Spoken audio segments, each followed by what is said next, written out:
Byzantium was one of the three successor cultures that emerged from the fertile seedbed of Greco-Roman culture.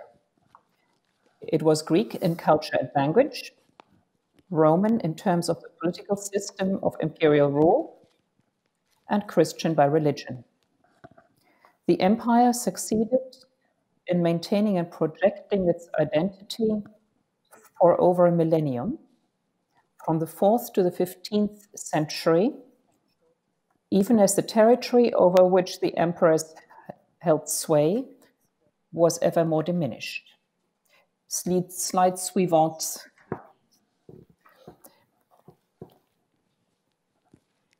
La diapo, s'il vous plaît. Merci. It was a major economic force whose stable gold coinage was for many centuries the currency of reference for other economies. It was famous for the production of luxury goods that were either traded or given as gifts or taken as booty. The slide suivante. And as a result, now survive in cathedral and museum treasures across the world. Mobility and migration have always been part of the story. As we have learned from the historians of modern migrations, mobility and migration are facts of life across all historical periods and regions. But whether we notice it and how we conceptualize it depends on who tells the story. And this will be the topic of my remarks in the following. Who tells the story? After a few remarks about how scholars have told this from a European vantage point, I will then turn to the Byzantines and discuss how they told their story. Can you hear me all right? Yes, yes. Okay. In the first half of the 20th century, scholars have tended to focus on invasions, attacks, and threats to the territorial unity and inner cultural cohesion of Byzantium. The result was a view of Byzantium as a kind of shock absorber that protected the Western civilization of Latin-speaking Europe from barbarian hordes, or later from Muslim invaders, whether Arabs in the 7th and 8th centuries, or Ottomans in the 14th and the 15th centuries. It was a view largely shaped by the political and intellectual priorities of the European West.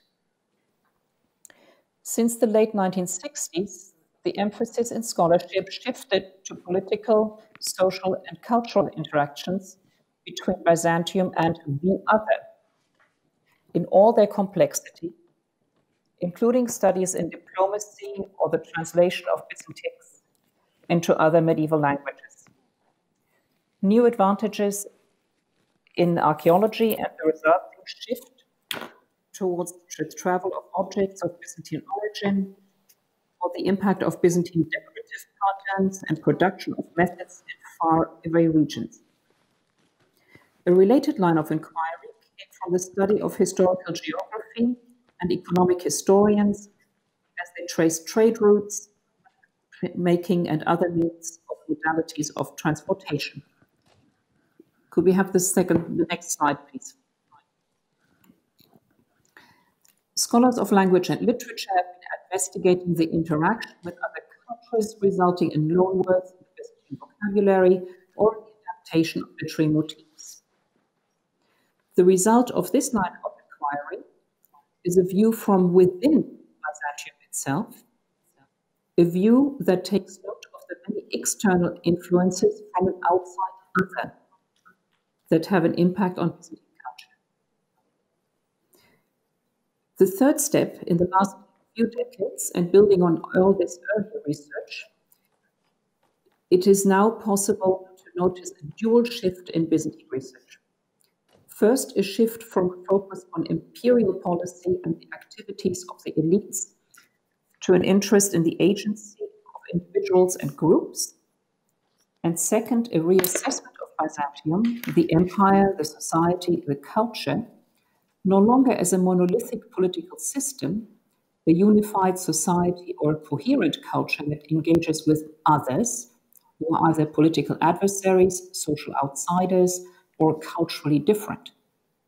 What has been emerging instead is an intensified rethinking of Byzantium as a culture that has always been in flux, and where this kind of movement generates the dynamism and flexibility that allowed the empire on the Bosphorus to survive for as long as it did. Thus, current research regards Byzantium as an entity where interaction of all kinds has always been part of the political, social, and cultural fabric. This is a view from within Byzantium itself, where the category of external or other no longer exists independently, but is increasingly seen in its effects on the internal. None of these developments could occur without the movement and mobility of people. So the story that some of us historians like to tell now is one where mobility and migration are an integral part of Byzantium. A lot of that work has grown out of research done among Byzantinists in Vienna, both at the university and the Austrian Academy of Sciences, often in close dialogue with historians of modern migrations. Next slide, please. For the last 5 years, I've been fortunate to have received funding through Austria's Wittgenstein Award to explore the topics of mobility, microstructures, and personal agency. This funding, unfortunately, will stop at the end of this year. With a multi-generational team, next slide, please. Next slide, please. La diapo, s'il vous plaît. We are exploring the different facets of movement and mobility in frequent dialogue with historians of modern migrations. One aspect that we have learned from this dialogue is to integrate the social aspect. We are never dealing with abstract arrows on a map, but with individual men and women, and children too, who have agency, who make decisions before, during, and after their movement. Why should I move? And who tells me where best to go? How do I get there? And who can help me achieve this? Once at my destination, who can I call upon to share their local knowledge?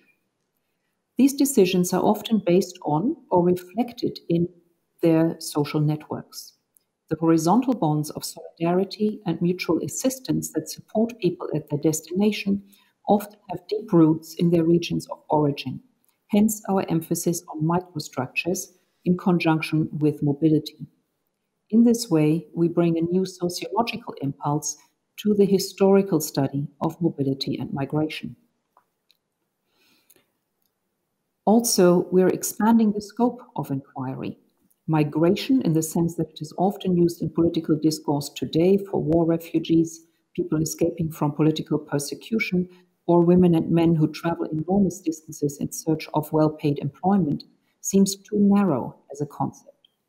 Once we look not only at in-migration into Byzantium from outside the borders, but also at internal movements within Byzantium, the mobility of individuals, families, clans, and religious or ethnic groups becomes an ubiquitous phenomenon that can be observed in many different contexts and for many different reasons. Once we take mobility and movement in Byzantium for granted as a fact of life, the challenge consists in gaining a clearer understanding of the phenomenon. A helpful classification was published last year. Next slide, please. In a volume that has emerged from our initiative and is now available open access. You see the link at the bottom of the slide. Next slide. Yanis Stouraitis distinguishes between voluntary migrations for reasons that may be characterized as educational, professional, economic, or religions on one hand, and involuntary or coerced movement due to war, state coercion, especially in the case of forced settlements, and natural catastrophes with its own subgroups on the other. As with all classifications, real life is always more complex than the diagram on the page. What about the family that faces another bad harvest after years of severe drought and decides to move? Is this movement economic and voluntary, or due to natural catastrophe and hence involuntary? And how do we even begin to take a full measure of mobility and migration in a medieval society where the survival of sources over the centuries is desperately uneven? Documentary sources and administrative archives are very scarce, and most of the historical narratives that survived are told by men of the educational, religious, or administrative elite. These are the challenges that our research team has been facing when we set ourselves the task of making mobility and migration in Byzantium more accessible for future generations of scholars by creating a book that contains a representative sample of selected written sources. We are fully aware that it is impossible to attempt a complete documentation of people who moved and when. What is possible at this time, and what our volume proposes to contribute to, is to draw attention to the topics of mobility and migration as they are present across all genres of the Byzantine record. So again, the emphasis is on ubiquity, opening the eyes of first ourselves and then hopefully others as well to the presence of this phenomenon across Byzantine society. So could we have the next slide, please? Mobility, the experience of mobility and migration in Byzantium, a source book, is the title we gave to this. And in this and the next two slides, you can see how we are arranging the volume thematically. Next slide, please. So after reasons for movement, we are talking about the people who move. In the third section on scales, configurations, and perspectives, looking at smaller individuals, family groups, and larger groups. And then the next slide, please.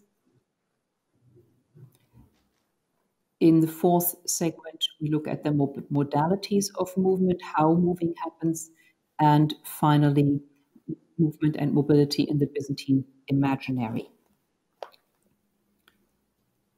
In the historical sources too, who tells the story determines what stories get told. First, there are stories of movements that are told on purpose, drawing attention to the fact of the movement itself, either as a remarkable feat or in order to explain a particular situation. Next slide, please. The people who move around have more stories to tell than those who remain in one place, and this explains why there are many accounts of movement in authors who write from their own experience, whether as ambassadors in the imperial service or intellectuals engaged in scholarly dialogues on behalf of the church.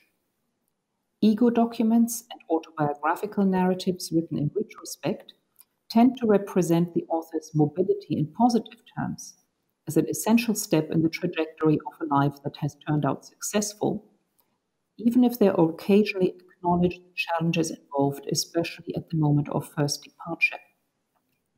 Many of the descriptions of faraway places and the exotic appearance, the tales of distant people and their customs that were produced in Byzantium have their origin in the author's own travels. Monks and nuns, especially holy men and holy women, cultivated an attitude of detachment from material possessions and family ties.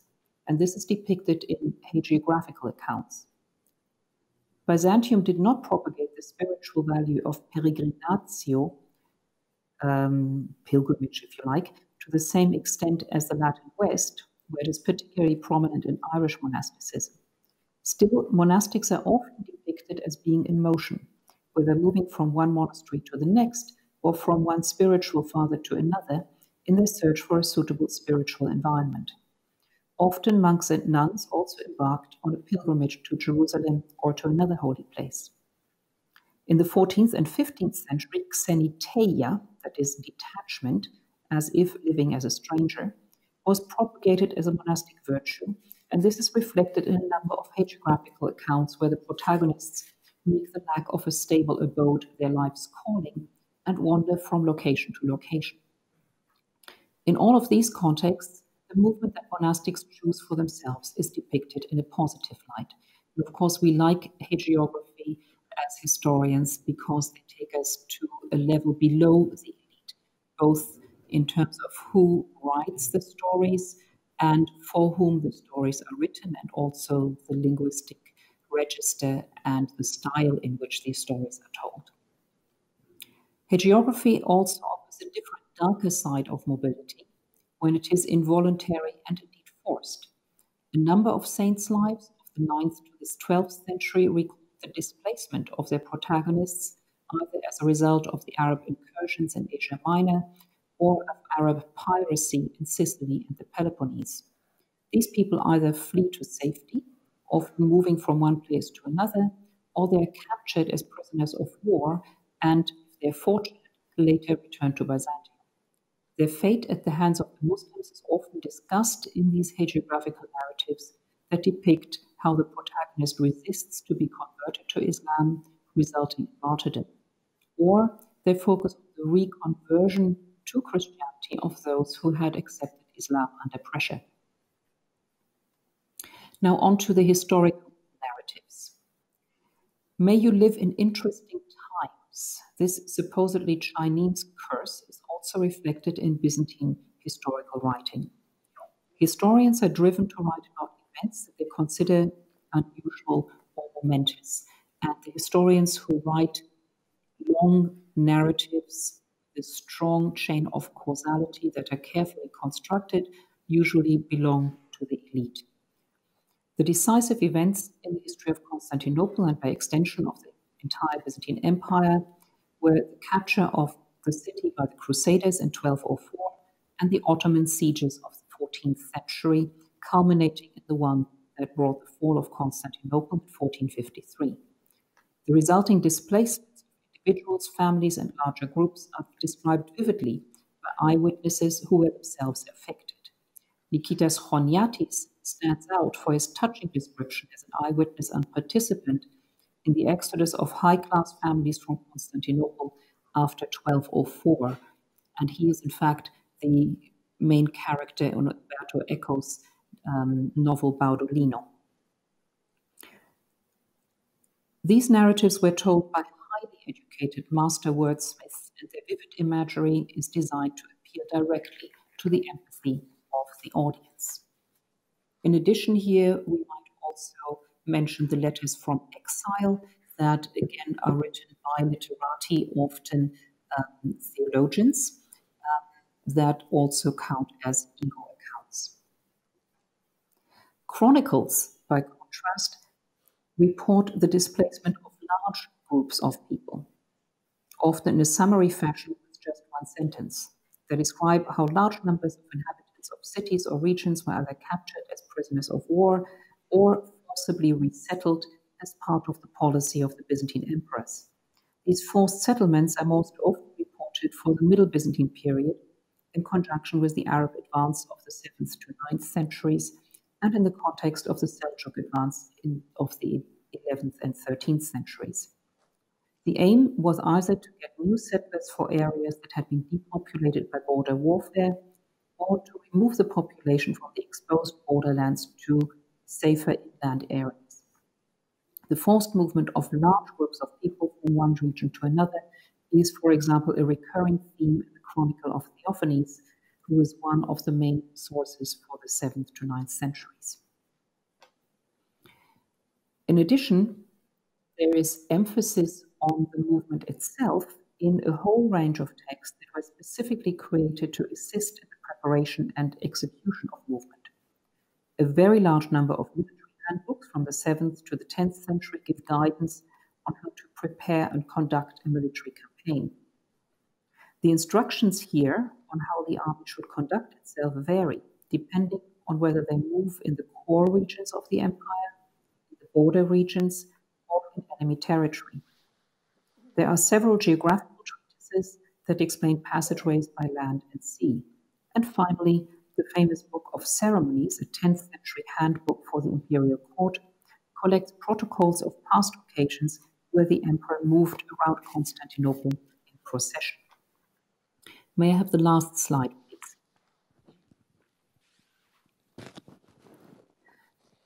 A large second category are the references to movement and mobility in texts that deal with other topics that are not related to movement. Here, mobility is not the focus, but discernible on the periphery of the text. Peripheral vision is, in fact, something that all of us historians should be practicing more. We notice things on the margins as we look ahead. This is a well-known fact of optics. And it is by taking an all-encompassing view that we also notice details on the fringes that we would otherwise have missed. It is exactly in the spirit of discovering and uncovering, demonstrating the ubiquity of movement in Byzantium, where we need to look in texts of all kinds, not just the historical narratives and those texts that have mobility and migration as their main theme. Here are a few examples. Once we began looking, we found poems where the literary self laments his eviction from his home and rejoices when the emperor allows him to move back. We found in court records the mention of women who walked on foot for a whole week in order to appear before a judge to get their marriage dissolved. We found in saints' lives the description of the desperation of farmers who are driven to abandon their plots after droughts and famines. We found in the testament of an aristocrat his reflection on how he and his family had to begin their new life in a new location, and how he looked back with pride on their accomplishments in moving and settling in a new environment.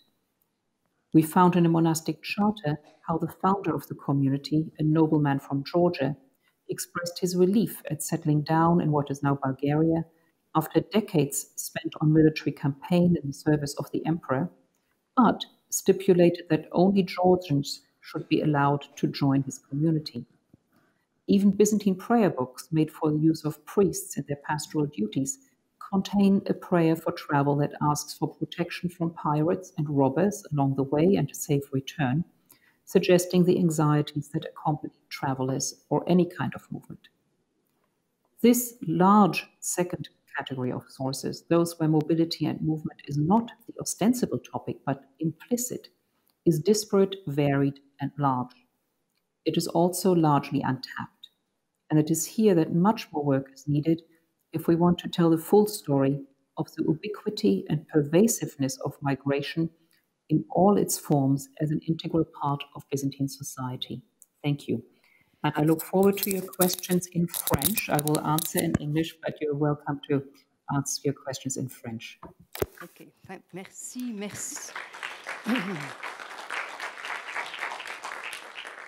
Merci, Claudia. Thanks a lot for presenting your project. I am very interested in this project on experience and expressions because we already worked together on this topic. But I have a lot of questions. Peut-être on va quand même parler français dans cette assistance. Et j'ai quelques questions à poser, mais peut-être avez-vous d'abord, on peut prendre 3-4 minutes, malheureusement pas plus, pour poser à Claudia Rapp une ou deux questions qui puissent relancer un peu le débat. Oui? Vous pouvez la poser en français. Bonjour Claudia, c'est Nancy. En français en plus. Oui. J'avais une question par rapport à donc la notion très importante, ça dépend qui raconte l'histoire.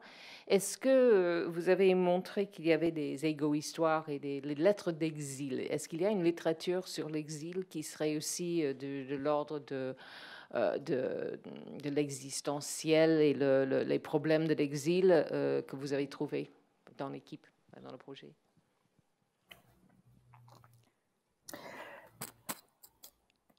Unfortunately not.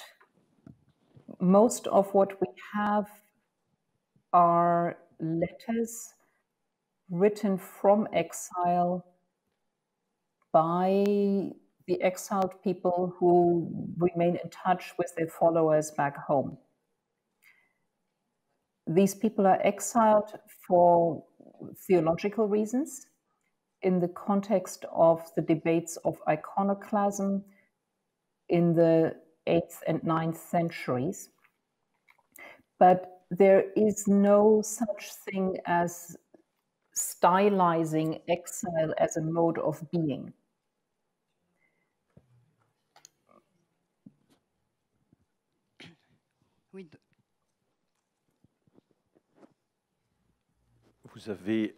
Vous avez une définition très large de la migration.